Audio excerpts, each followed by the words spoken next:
In this next episode of our Tech Chat video series, we're joined by Serge Lemonde. He's Director of Marketing EMEA and India for NVIDIA. NVIDIA, as you know, are makers of graphics cards and other products. Today, NVIDIA, together with Asus, is launching into the Middle East two new graphics cards, which NVIDIA calls GTX 470 and 480. They're based on something that you guys called Fermi architecture, which is a new architecture for graphics cards and other things. So talk to us a little bit about this new Fermi technology. What is it, and what does it offer manufacturers like Asus? Yeah, hi everyone first.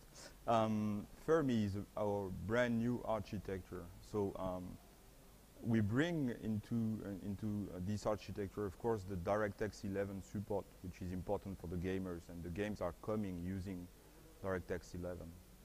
But we are bringing as well with Fermi a lot of new features. We're going to talk later on about physics, we're going to talk about CUDA, we're going to talk about 3D vision surround. I can explain all that, and then we're going to talk about interactive ray tracing. So Fermi is a lot more than just gaming. It's DirectX 11 support, but much more than that. So can you tell us something about what is it that's so new about Fermi then compared to what you had before? So first, let's say every 2 years, we renew completely the architecture of our graphics processors. This new architecture has been built from scratch, white paper, and we drew everything again based on DirectX 11, based on the compute, the intelligence we wanted to integrate into the GPU. What we are launching today, 470 and 480, the new GeForce, are the enthusiast segment that will mainly address the gamers and maybe some enthusiasts. Okay, so in terms of performance then, if we stick with the enthusiasts and the gamers, they're very concerned about performance, obviously. They want better frame rates and more pixels on the screen and more effects, whether it's smoke, water, whatever it is. So what does this new technology offer them in terms of performance? So we did integrate one of the key features of DirectX 11. It's called tessellation. You know, in 3D we have very difficult names to pronounce, but tessellation is something quite simple to understand. When you draw an object in 3D, it's composed of triangles. You know that. Yeah. And the more you have triangles, the more the scene is detailed. The more you have details, the nicer it is. Mm-hmm. Geometry is something quite complex to calculate, and the more you want frame per second, the more you have geometry, of course, the more calculations you have. Fermi and the new GeForce 470 and 480 are bringing, we call them tessellation monsters. They are capable of almost infinite geometry. Tessellation is part of DirectX 11. The idea is, when you are far from an object, you don't need a high level of details. Few triangles can be enough. But when you zoom on an object or a character in a game, then you want it to be more detailed, and then you add triangles.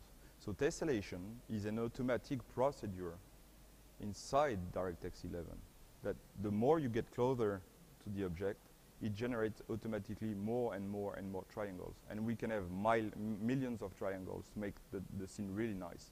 So that's one aspect important for the gamers. So, sorry, so basically that means more detail in the game, right? Yeah, absolutely. Yeah.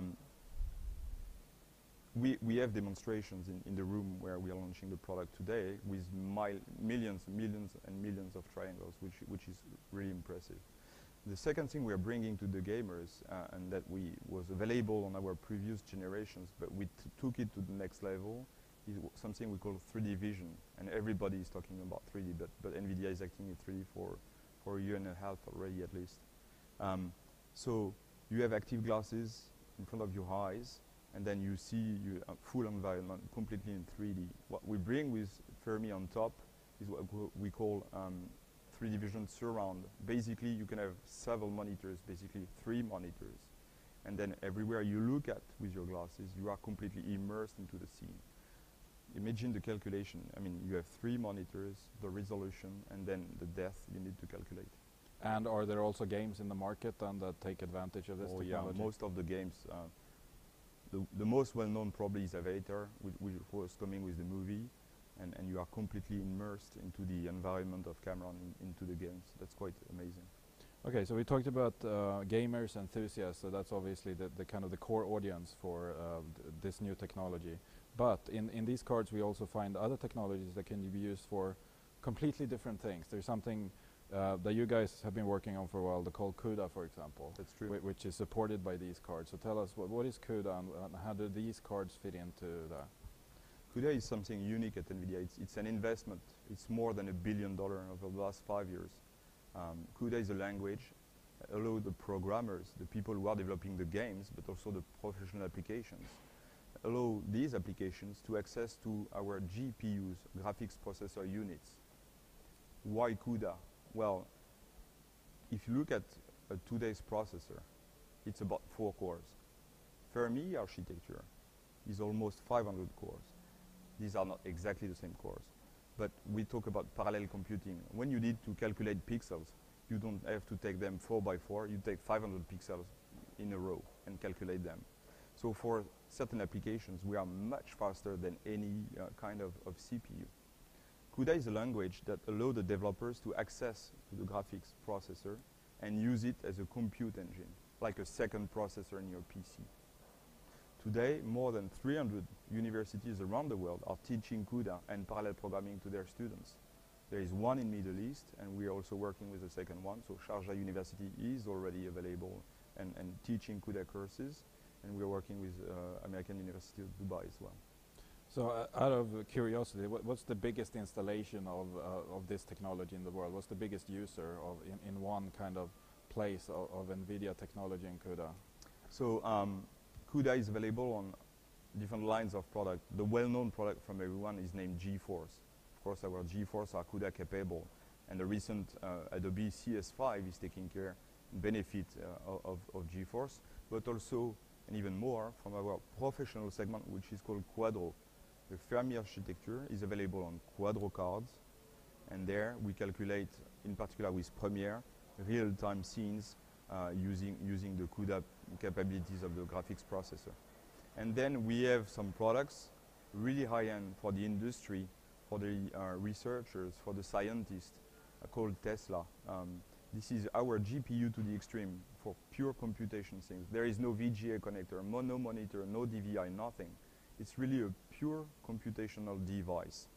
So CUDA is available for GeForce, Quadro, and Tesla. So the applications range is from a simple video coder up to atomic research, scientist things, and CUDA is available everywhere. Okay, so let's look into the future then. So tonight, your Fermi technology is reaching the Middle East. Where is NVIDIA going in the future? Where is this heading in the next I don't know, 5, 10 years or so? Yeah, where that's is a it good going? question. I joined NVIDIA 10 years ago, and I was amazed by the demos at that time, and every new generation is just amazing and giving a wow effect. There is something new. With Fermi, we bring something called ray tracing, which is a new way of drawing the pictures you have on the screen. You don't have any more triangles. You simulate the photons of light, and it's quite complex. I don't want to enter too much details, but sure. Ray tracing used to take hours, and we make it interactive, few seconds, now with Fermi. Moving forward, what we see is ray tracing being accelerated more and faster and faster and faster. The advantage of ray tracing is that it looks like a photorealistic picture. So what we can see maybe in the next 5 years is something absolutely interactive, but looking exactly like what your eyes every day can see in the street. So you think that's about how far we are away from seeing photorealistic renderings by a computer? I mean, we look at Avatar today and it looks amazing, but you can still see that it's computer generated. Yeah, yeah. The aim is to give a more realistic environment than that, and to do it in real time, not to calculate frame after frame and just add the frame together like they do in the cinema industry. Okay, thank you very much for joining us tonight. We talked to Serge Lemonde, he's Director of Marketing, EMEA and India for NVIDIA. Thank you very much. Thank you for the invitation.